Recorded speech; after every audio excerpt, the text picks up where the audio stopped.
Welcome to USA Global TV and Radio, where our mission is to provide education, entertainment, hope, and inspiration. USA Global TV and Radio connects you with experts and audiences all around the world every single day to help you succeed in business and to live a richer life. Visit us at usaglobaltv.com to learn about career and life-changing training and mentoring programs like the Listening Mentor. Subscribe to our newsletter to stay informed about our special programs and offers. Discover how you can become a guest on one of our shows or a host or producer of a USA Global TV and Radio show of your very own. That's USA Global TV and Radio, where the doctor is always in.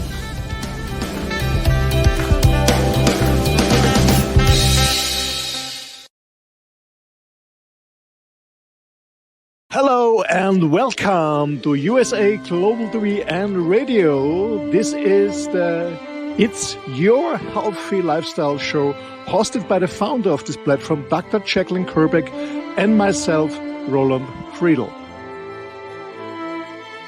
How important is your health and fitness to you?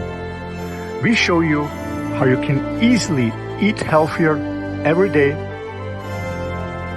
how you can improve your fitness and recover much quicker after your exercises and workouts. Families will learn how to optimize their children's health and nutrition. And finally, you will also hear how you live a long, healthy, and fit life into your old age. Join us here on It's Your Healthy Lifestyle.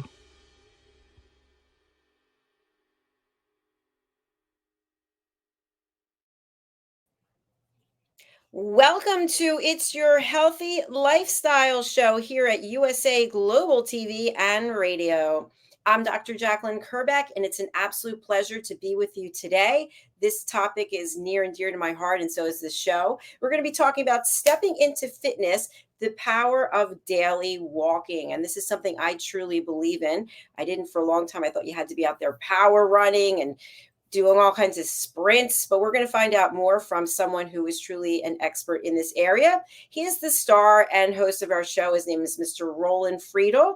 And in addition to being a fitness fanatic and a longevity proponent, he also is a coach, a mentor, and he's an expert when it comes to men's work. Let's welcome him to the program. Hello, Roland. How are you? Hello, Dr. Jacalyn. Great to see you. Hello to our audience. Hello. Yes. Hello to our audience. I have to share that there is an electrical storm going on right now. I don't know if you can hear it, but it's been going on for probably 12 hours. The power was out. It set the alarm off. It was crazy. So, oh, my gosh. Hopefully we won't have any problems. But so, Roland, where in the world are you right now? I'm right now in the middle of Europe in Austria. Actually, because when you say thunderstorm, there are a lot of thunderstorms going around, but not here in the area. So it's really, it's just amazing. I hear the thunder, I see the blizzards, but here in the area, it's always peaceful and quiet. So I'm very lucky to stay here with my motorhome, because what I'm scared about is hail. You know, when the hail is destroying your motorhome, it's not fun. So I'm in the middle of Europe, North Austria, very close to the Czech border, in a beautiful area in the wild. Well, I'm glad to hear that you're not being impacted by the storms. So can you tell us a little bit, do you know what exactly thunder and lightning are caused from? What are the conditions that create this? No idea, but I love to see them. I'll try to find it. So I just want to say, probably when there's thunder and lightning, not the best time to be outside. I know we have a community pool across the street, and there were a bunch of children the other day in the pool. Well, I thought, oh my gosh, I don't think this is a good idea. So, but let's talk about the positives of daily walking. And are you talking about that power walking where you're throwing your arms around, or is it just kind of like, oh, I'm outside in nature? What do you think is, and there's different reasons for both, I'm sure. I guess there's something in between power walking and just, yeah. In Spanish, says having un paseo, just walking around a little bit. I personally, I love walking, to be honest. I was a runner many years ago. I was running marathon, long distance run and stuff like that. And after accident, I couldn't run anymore because I had pain in my knees and stuff like that. So I joined, yeah, I joined a walking group. It was really fun. And then in the beginning, I was a little bit loving about the guys just walking. I said, who the fuck is walking? I'm a runner, but I absolutely enjoy it. And I see so many benefits in walking. But as I said, it's really walking, that you really start sweating, that you really, your blood sugar is going up. It's not just slowly, slowly, slowly. Better than nothing, of course, especially when you are a starter. Maybe you are fighting with you want to lose weight when you're obese or something like that. You cannot power walk in the beginning for sure. But when I talk about walking for health reasons, for fitness reasons, then I mean fast walking, of course. Yeah. And what about walking with your dog? Yeah, that's one of my advantages. For me, walking is not an option. I just do it every day because I have a large dog. She needs walks. I love the walks, and we go quite fast. We go quite fast. Actually, in the morning, especially in summer when it's hot, like it is right now. And to be honest, I'm very happy that we have a long summer here. I have no problems with the temperatures. So we go early in the morning in the shadow in the forest. In the morning and afterwards in the evening, short before sunset, and we walk in, not depending, but a minimum walk is actually we do 9 miles a day is a minimum walk we do. So 4.5 and 5 miles, and one in the morning, one in the evening. So 9 mile walk is the minimum we do every day, and I love it. I love walking, absolutely. 9 miles. That's impressive. Oh my goodness. I really commend you on that. So when you're doing your walk, what kind of walk is it? Is it leisurely? Is it, you have a certain time you're trying to get for each mile? No, I don't use any. When I was younger, and I want to reaching some goals, I used a pulsar and this different gadgets. I don't use them anymore. I don't count steps or something like that. I just walk and walk. I know that it's good.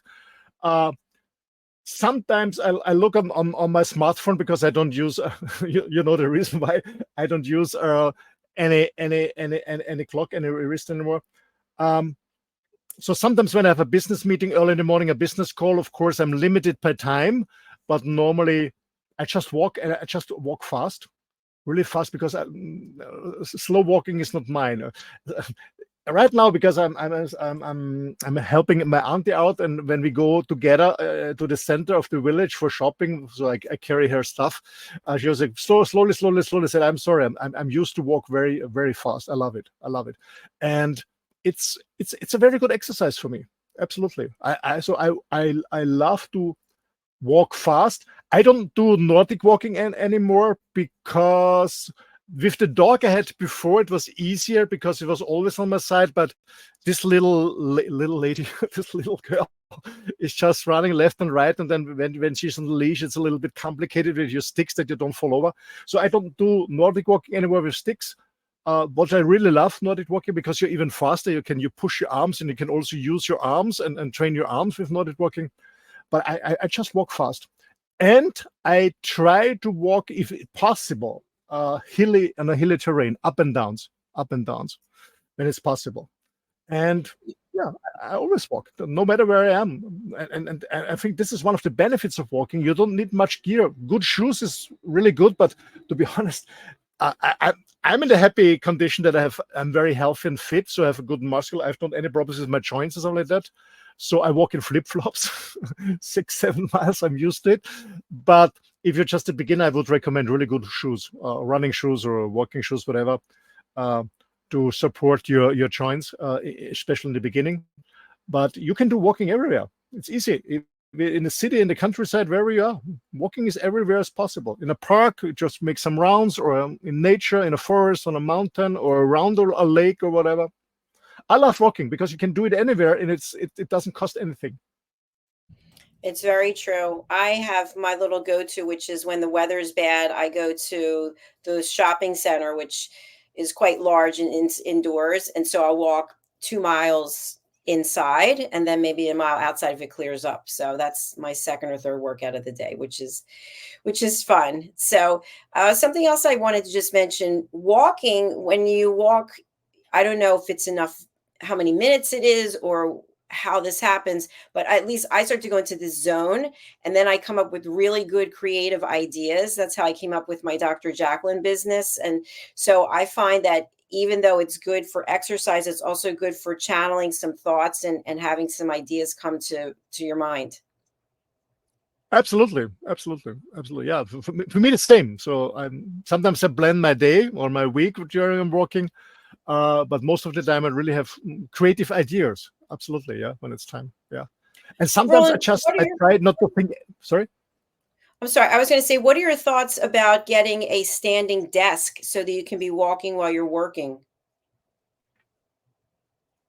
I know people, even top managers who don't have a large office, just a standing desk because they love it to go walk around. Well, actually, I'm living in a motorhome, so there's no place for standing desk. But what I love to do is when I'm on the phone with a client, I walk because I know that I'm more active than sitting in a chair or in a sofa or something. So what I do is I walk when I'm on the phone. That's what I still do. Yeah, not in my motorhome, of course, outside. Yeah. Yeah, in a standing position is very good because we sit too much, and most people are suffering from back pain. And I know that that's the feedback from I got from many people who are suffering from back pain. When they walk, the pain is less; it's decreasing. Yeah, it's very healthy. Walking is very healthy. And for me, one of the benefits of walking right now is, I love to exercise too, weightlifting. Mostly, I do it with my own body weight, with TRX and other stuff. Is when I walk 4 or 5 miles with my dog really fast, I'm not so exhausted instead of running, because when I run fast, I'm much more exhausted. So there's much more energy left for my weightlifting. That's why I also love walking. It's a good combination for me, walking and weightlifting. What about walking with small weights? Have you ever done that? Those little hand weights? I don't like it, because the point is when you have something in your hands, even walking sticks, then you have more tension because you have to keep them, and then you have tension in your arms. I don't like it when walking, because I found out when I have tension during walking, then the tension goes up here on my shoulders and to the neck. I don't feel comfortable with that. So I just walk free, and I do weightlifting later on, but not on walking. What I do is in between. So depending on the area, I bring my TRX. I have the Navy SEALs version. It comes in a small backpack, and I bring my TRX to my walk with my dog in the forest. And sometimes there's an option on a tree or wherever I can mount it. I do some workout in between, and then we continue our work. And let's say every 10-15 minutes, depending on the terrain, we make a stop. I mount the TRX, do some workout, 10-15 minutes, then we continue working. So I do this in between, yes, but I don't like carrying something on my hands. What I do use sometimes is I have a weight vest that I carry when I walk. So it's a weight vest. This makes me feel comfortable, and for me it's a good workout too, to get more power and more energy in my walk. But I don't want something in my hands, because I know that when I have tension here. Yeah, that's my personal experience. That makes a lot of sense. What about your dog? Is your dog on a lead or a leash or running free? Depending on the area, depending on the government restrictions. Depending, when we are alone, she can run free because she's not a hunter. She's not a hunting dog, so I know she's not hunting, so she can run free. But in some area, there are legal restrictions, or when there are people outside who are scared, and even she's not doing anything. But some people are scared of dogs. I put her on a leash, but mostly she's running free because we go early in the morning or late in the evening, where normally not many people are in the forest or on the road we are running or walking. You're on a road all of your own. So yeah, most of the time. Now, before you go for your walks, will you do any type of stretching, or maybe after your walks? I do it in between. So I start in the morning. My daily routine is I got up in the morning quite early. I do my daily routine. I do my prayer, my thanks prayer. What I'm grateful about that. I take my supplements, and then we start walking. And yeah, when we make the first break for a workout, as I said with my TRX, the first break is always a stretching in the beginning. But I don't do cold stretching, meaning getting out of the bed and stretch. I don't do this. So we walk, doing a kind of warm up with my walk with my dog, and then I do a stretching in between. And then the next breaks, we do different weightlifting with my body weight with the TRX, and then we do a stretching at the end of the walk. Yeah, but not a cold stretch in the beginning. For me, it doesn't work. I have to warm up first. Me too. I'm the same way. Absolutely. Now, do you ever find yourself at any point wanting to just sort of break out into a light jog? In the beginning, when because I was a runner. Yeah. In the beginning, yeah. It was yeah. In the beginning, yes, but now no. I just walk. But in the beginning, yeah, yeah. When I was in the transformation between running and walking after my accident, yeah, I always fall in a little bit. In German, we say trap a little bit faster, and then I start. Oh, I'm running. No, stop. But my knees gave me an immediate feedback after a while. Yeah, absolutely. Well, it's interesting because many times when I'm walking, whether it's indoors or it's outdoors, I try really hard not to use my phone or my device, but I see people face down just walking, looking at their phone, and I'm just like defeating the purpose. Plus, it's not even safe. I actually read somewhere, I think it was in Manhattan, that somebody fell into a manhole in the street because they weren't watching where they were going and it was open. Yeah. Man, to be honest, I have my smartphone with me when I'm outdoor because you never know if there is an emergency or maybe there's something with myself or with the dog or whatever. That's the reason why I have my smartphone with me. But I'm not on the display during I'm walking. No, not at all. I just have it with me just for emergency reasons. Nothing more. And to be honest, in the morning, I don't switch it on. But some people say, when they call me, I try to call you, and then they reach me at 8:30. Are you sleeping so long? I said, no, I get up at 5:30 at latest. But my phone is always on flight mode until 7:38, always. Yeah. So my phone is off during my walks, just for emergencies reasons. I would switch it on earlier. Let's say it like this. Yeah, that makes a lot of sense. And it's good to have your phone with you because for safety reasons, you're right, you need it in case of emergency, but we don't have to be emailing people. I mean, I'm saying this to myself as well. I don't have to be emailing or texting someone when I'm outside. So what about walking in a city versus walking in the suburbs or in nature? Because you fortunately are in nature quite a bit, but for people who live in a city or a town, it might not be the same. Like example, when I'm walking around the inside of this mall, yesterday, for example, was a holiday here. The mall was jammed. I didn't see too many people purchasing anything, but I saw a lot of people standing around because it's 96 degrees Fahrenheit, and you have to weave in and out of the people, and sometimes it feels a little dangerous. Whereas if you're outside and you're unencumbered with other people, that seems like it would be more enjoyable.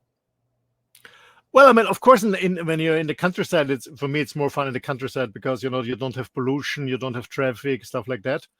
But when you're in a city, I mean, you have parks. Most cities have parks. I remember when I was last time in New York City, I was in the Central Park, of course. So you can walk in parks. But I guess you can also walk, I know, especially in America, you use your cars all the time. That's what I don't understand. You have all these drive-ins. People are driving their cars to the fitness center. Why not walking there? Yeah, why not using public transportation and walking? So I guess you can do a lot of walking just by doing your grocery or bringing your stuff to the laundry or whatever. So it is also walking. Yeah, you can walk fast and get a different aspect of your city. You can walk everywhere, actually, as long as it's a safe area. I wouldn't go in some districts in some large cities, but you can walk everywhere. Of course, again, it's for me, it's much more fun on a lake or here. It's a small wild river. It's just beautiful, especially because it's very warm here too at the moment. And the coldness of the lake, wild river, and the shadow of the trees in the forest. I just love it. But you can use parks and you can walk everywhere, of course. And I really encourage people to walk more, not taking the car all the time, especially for short distances. Why not walking? Dr. Jacalyn, when I drive my motorhome, sometimes I walk half an hour, 40 minutes, one distance to go to buy some meat or some fruits because the next fruit market is away where I park my motorhome. So I don't drive my motorhome there. I just walk because for me, it's good for my health. The dog needs to walk anyway. So we combine my health, her walk, and we get the fruits, the meat, or we walk to a laundry. So I'm used to walking. I really enjoy it. I love it. And I don't care about the weather. When it's heavy raining or whatever, it's fine for me too. Afterwards, a hot shower, a coffee or a hot tea, and I'm fine again. Yeah, I agree with you, unless it's thundering and lightning, as we talked about earlier on. So now, how do you recover after your walk in terms of what you're putting in your body? Well, first of all, when I walk less than 2 hours, I don't bring water. When I walk more than 1 hour, 2 hours, I bring water for sure. Also for the dog. But here in the area, there's this wide river, so the dog has the water in the river. There's no problem. I bring water. I take my supplements on a daily basis since, I started in June 1994. Can you imagine? 30 years ago, I started supplementing with Just Plus. I do supplementing. For recovering, what I do is depending. I enjoy a hot shower afterwards, and I rub my body and a hot shower. I do stretching. I don't need recovering. I'm not so exhausted. I can start working, whatever. And that's for me the benefit. Instead of running, is the walking. I'm less exhausted. Of course, I'm burning less calories, but I burn the calories with the weightlifting too. And for me, it's when we talk about burning calories, meaning losing weight. For me, it's 80% is nutrition, and 20% is exercise. So I'm not exhausted afterwards. I really feel fine. I don't really need to recover. Sometimes a hot shower when it was heavy rain or was cold outside, but I don't need any recovery. When I come back, I drink a lot of water, and then I enjoy a coffee. To be honest, I enjoy a coffee afterwards. That's my reward. I can't say I would enjoy that with you, but I'm glad you're enjoying the coffee. Yeah, because I do intermittent fasting, so I don't have breakfast, and then I enjoy a coffee, and I'm just fine. It's very interesting about the fasting, because I just had a conversation with someone about this, and I'd love to have your thoughts, even though it's a little off topic. But someone said, if you are an athlete, or if you're working out multiple times, or every day you're working out, that when you're doing the intermittent fasting, your body's not getting enough calories to help build muscle. And it also slows down your metabolism because your body's used to having fewer calories. What are your thoughts about this? Well, we have to define what you mean by workout. If you're heavyweight lifting because you're training for, I don't know, you get an engagement in Hollywood for doing the Superman main act or something like that. Of course, you should eat a lot, or you should fill in a lot of calories because you're working out heavily. Of course, it's a different approach. But when I talk about my personal workout, it works perfectly for me with intermittent fasting. Absolutely. What I changed a little bit, I'm a carnivore, is when I do a more heavyweight out, what I do is I put in some carbs, meaning I put some honey in my tea, and I enjoy some berries, some fruits. That's what I do. So that's what I found out. Actually, I'm starting on the 18th, for the next full moon in September. I start a 4-week water fast, so 28 days water fast. And I know that my workout will be different, of course. I will still do my walking with my dog. That's pretty fine. But I will slow down the workout because I won't have the energy, I guess. So I don't know. I have no idea, but I think that the workout intention will go down a little bit. But to answer your, sorry?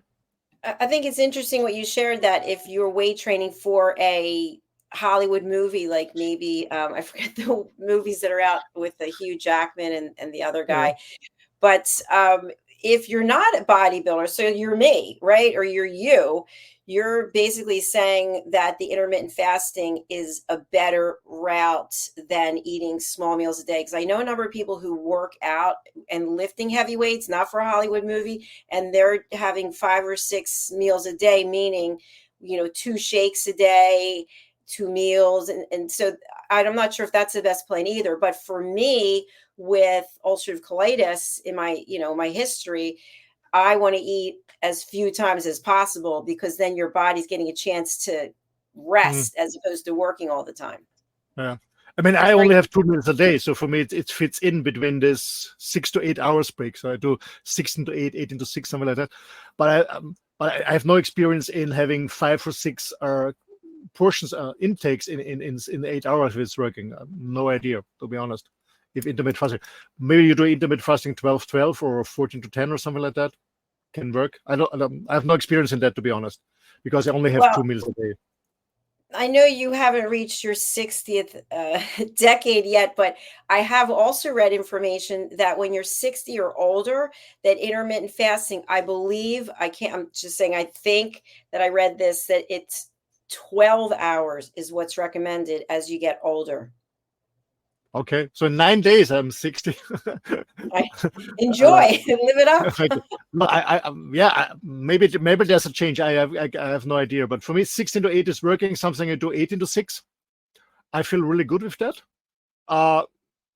What is not working for me is 1 meal a day. I cannot get a lot of stuff just with 1 meal. That's not working for me. Yeah, because what I realized when I'm getting older, I cannot eat that large portion than when I was in my 20s and 30s. So 2 meals is okay.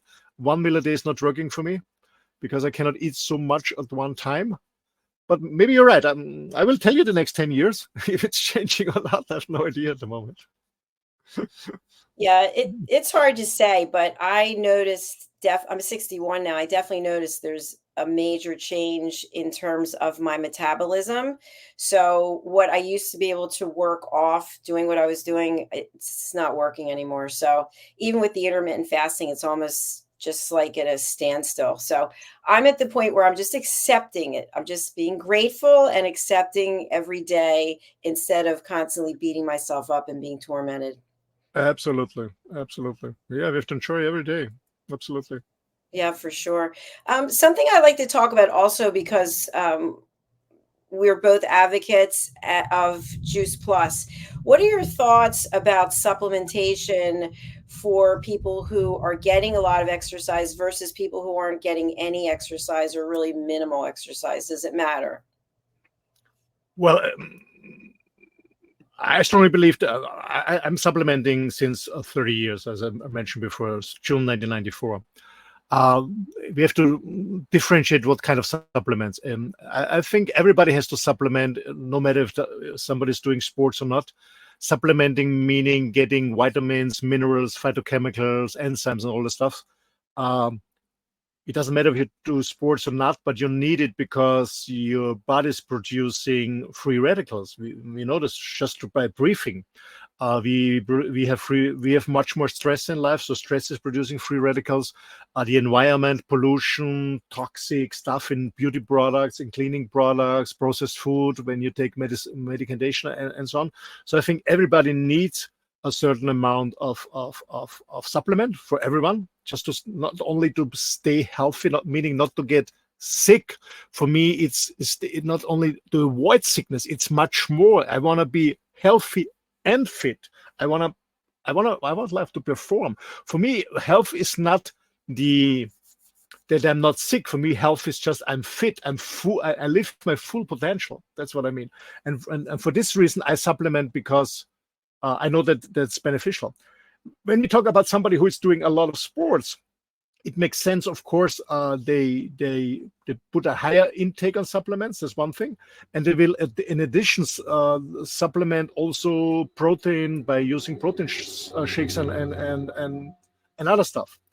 Of course, so there's a differentiation between somebody's doing heavy sports or not. But I strongly believe everybody should supplement. I don't say that everybody should take protein shakes. For some people, it doesn't make sense. But supplementing with the Juice Plus capsule, for example, that both of you do, makes sense for everything, for everybody, no matter of what age somebody is or in a circumstance. It's for sure. I'm 100% sure. Otherwise, I wouldn't take it for 30 years. It's very beneficial. Absolutely. Yeah, I take it every day. I'm just about to reorder, actually. And I do find that I have more energy than before. I think I've been taking Juice Plus supplements a year ago, February, really. I guess it's 1.5 years or something like that. Yeah. Yeah, it's 1.5 years. So I really enjoy it. Now, what are your thoughts about pre and postbiotics? Prebiotic, postbiotic. Do you believe in those? Well, everything. I wouldn't make a general statement because everybody has to try it out. What fits for you? What is good for you? Same with diet. For some people, vegan is perfect. For other one is vegetarian is perfect. Other one, for me, the best for me is carnivore. And the same is with different products. Try it out. I always say, try it out and listen to your body. Is it going better or not? Yeah, and try it out. Yeah, and I think another great idea, because I do take a prebiotic, is my gastrointestinal doctor suggested it. But I think also read the reviews on the various products to see what people are saying, because anything that you put in your body might have some interaction with something else. Make sure you tell your doctor, because they always ask, what supplements are you taking? So Yeah. be Well, candid with that.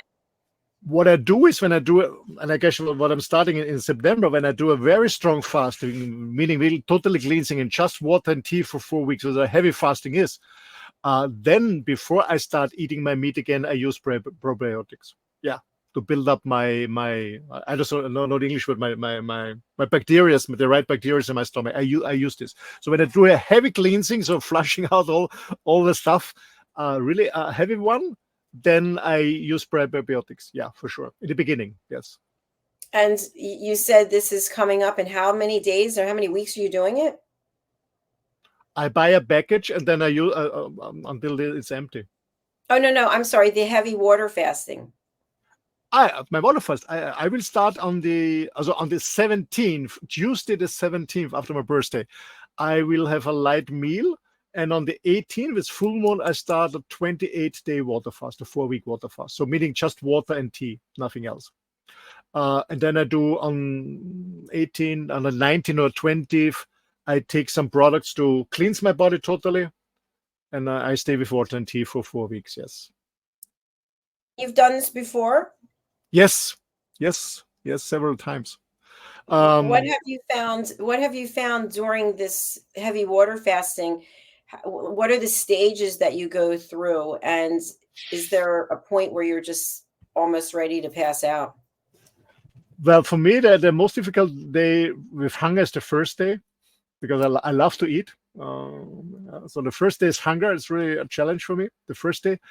Then, I have a coffee drink. I love coffee.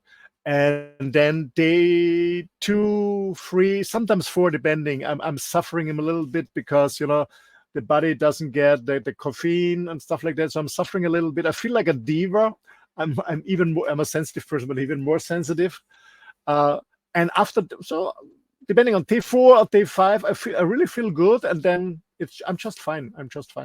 But I only do it 28 days, because afterwards I have another program, so I cannot do it longer. But next year, when I'm in Sicily again in spring before Easter, I want to do a 40-day fasting. But this time I only do a 28-day. But for me, the heaviest day is day 1 with the hunger, feeling hungry, and then 2, 3, and 4, because I miss a little bit the sugar, I miss sometimes from the fruits, and I miss the caffeine. Yeah. But that's the point. So I have a little bit headache, not heavy, to be honest, a little bit headache. I feel a little bit nervous, something like that. But on day 4 or day 5, everything is fine, and I feel really good. Well, my friend, I will leave you to that. That is not something I will be doing, but I look forward to hearing how you're doing on it. And what is your main goal and objective of doing this heavy water fasting? Number 1 is working again on my discipline. Number 1. Number 2 is cleansing. Yeah, that's my 2 reasons. But to be honest, my number 1 reason is, do I have the discipline and do it? And so what I did is, I will leave my auntie's home, and I check in a co-working space in the countryside. So it's a nice old farmhouse that is converted into a very modern co-working space. So I check in there for this 2 weeks, and I have plenty of time of working on a project. So I don't have to prepare food. I don't have to eat food. I don't have to clean dishes, stuff like that. So it's going to be a combination of very focused work on a co-working space and fasting. So I'm very looking forward to that. And I'm thinking about it. Maybe I do every 2 or 3 days on my YouTube channel. I do some kind of report how I'm doing. Let's see. I think people would really be interested to follow your journey doing Yeah, this. maybe I do that. Because I have plenty of time. But because what I know from my previous fast is, as I said, after day 4 or 5, I'm pretty fine. I have a lot of energy, and I need much less sleep. So I sleep. I always sleep good, but I need less sleep. So I have plenty of time. No grocery, no preparing food, no dishwashing, no eating. You have a lot of more time. Absolutely. No Yeah, and it digestion. saves you a lot You of don't have, money. and you save money, of course. Yeah, yeah. And just having tea and water. And actually, I'm going to buy some pomegranate or some oranges. Sometimes I squeeze a little bit in to get a little bit of flavor. Hmm. But that's all. That's all. Yeah. And you'll still take the Juice Plus supplements. I take Juice Plus supplements. Yeah. And maybe I will also add some salt to the water sometimes, so I'm not running out of my sodium and electrolytes. I don't buy electrolyte products because I do a lot of research, but most of the products have side products like sugar flavors or something like that. So I try to avoid that. I'm not. I was thinking about buying them, but I didn't find a good one. So I will add some. Sometimes we'll add some salt to my water. Yeah, that's what I'm going to do. Yeah, and I will Yeah. drink a lot. I guess my goal is 4 to 5 liters a day of drinking. And you'll still be able to do your 9 miles of walking as well? Yeah, I know that from my last fasting, it's not an issue. Walking is really cool. I don't have any problems with my circulation. What I know is that what I mentioned in the beginning is I guess my weightlifting program with TRX will be just a little bit, so not fully going in fully, so putting less weight, less stress on it, and do it more slowly, and maybe doing more reps, but with less pressure, meaning with less body weight on it, to stay a little bit in shape on the time, but it will be less heavy, of course, less heavy. Because the point is, when you fast, of course I'm gonna lose weight. I guess I will lose, from my own experience, in 4 weeks about 10 kilos. It's about, what is 10 kilos? I guess 20 pounds or something like that, or 25 pounds. I guess I will lose. And what it means is that I will lose fat. Of course, I will lose also muscle, but I will lose fat. And the fat deposit in our body is the storage for all the toxic stuff that the body is absorbing through food, pollution, and so on. And when you get rid of this fat, the toxic the toxins get into your blood system. Yeah? And that's the reason why I'm supplementing. I will double my supplementation with Juice Plus. That's one reason. I will drink a lot to get rid of it.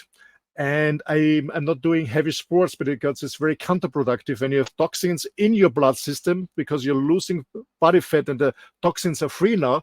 It doesn't make sense to do heavy weightlifting. It's counterproductive. So I go slowly, and to be honest, out in my 20s and 30s anymore. So I have to take care a little bit, because I don't do it with any doctor twice, or I don't have any medical support from a doctor. I do it just by myself on my own responsibility. So I'm taking care about it. Yeah, and I just admire what you're doing. I just want to share with our audience, do not try anything like this unless you have checked with your physician in case you have any type of medical issues. It's not something that's going to be for everyone, but it's for Roland, and we love that. That's fantastic. Yeah. So Roland, I would love for you to share with our audience, who is a good client for you and how can people reach you? I just gave an interview before about targeting your client group. If you want to hit everyone, you hit one. Well, who should target me? People who have a serious interest of transforming their lives in wherever they are, wherever the status quo is. When they are interested in transforming their lives, I'm the person, because I reinvented my life many times. I'm now almost 33 years self-employed after I left the corporate world. So we all know that the economy was always changing. There have been crises. I always had to reinvent myself, because I'm not selling the same product, the same service that I did 35 years ago. And I'm not selling it and delivering, facilitating with the same methodology that 35 years ago. So everything was changing. So I always had to reinvent myself and redefine my goals and what I really want to do. So everyone who is in a transforming process or has the feeling something has to change in their lives is more than welcome. And I'm more than happy to support you with my long experience in many different areas in life. So feel free to have a chat with me. The best way to contact me is send me an email at office@my name rolandfriedl.com. I'm gonna spell it for you. It's ROLANDFRIEDL.com. So if you want to transform your business, transform your life, your whatever, just have a chat, and then we find out if we are fit, if we are fit, if we can work together or not. And I give you an honest feedback if it's working for me, yes or no, and then we commit 100%, and then let's start the journey. Thank you. Thank you very much, Roland. And we'll be right back with our next show, which is the Mallorca Connection. So please do join us for that. Roland, I'll see you shortly. I see you. Thank you so much. Thanks to our audience. Bye-bye. Thank you. Bye-bye. And thank you to each and every one of you who are watching on the live or on the replay. We really do appreciate if you would subscribe to our channels. We have 2 YouTube channels, USA Global TV and Radio, as well as Dr. Jacalyn Kerbeck. We're going to take a quick break and hear from some of our sponsors. Please do stay tuned and listen to their messaging, because there might be something in there that's just for you. Here we go, starting off with Tracy Cram-Perkins. 5 little known secrets for dementia caregivers with Tracy Cram-Perkins. Hi there, I am Tracy Cram-Perkins, the host of the Dementia Home Care Show here on USA Global TV and Radio. I am also the author of the book of the same name. And you'll see this QR code. This is for an extended version of the same talk. So if you want to see the full hour-long version, feel free to scan the code and go to that website. Stick with me. We'll talk about 5 little known secrets to make it a little easier to do dementia caregiving.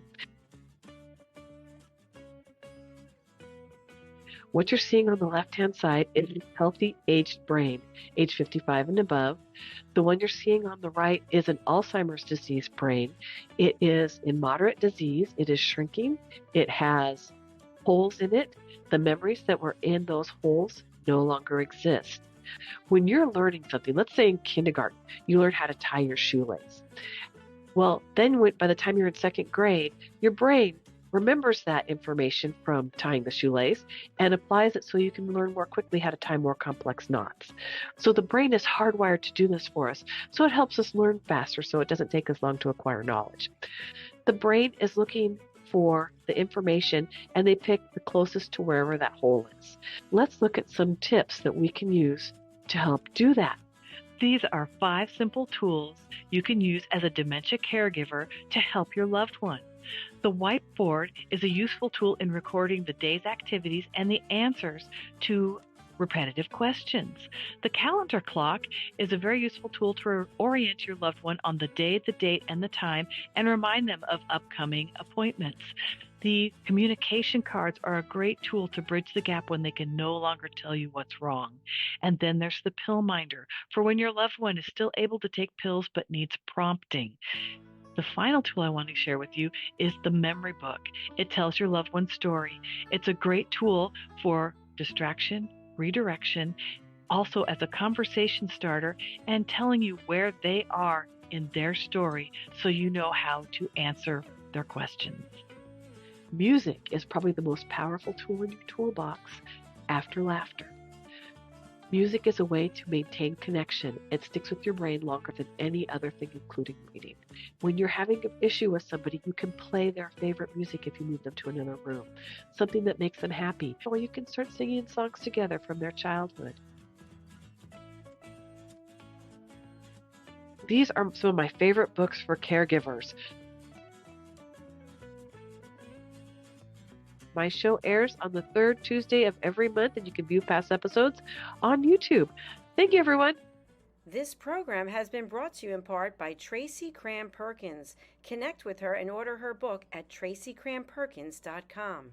For more information about Alzheimer's disease, support resources, and how you can help, contact the Alzheimer's Association at 1-800-272-3900 or visit their website at www.alz.org.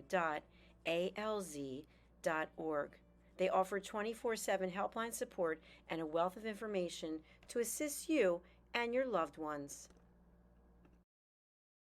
USA Global TV and Radio proudly presents our partner and sponsor, Mr. Philip Sykes and the British School of Excellence. Building confidence, changing lives.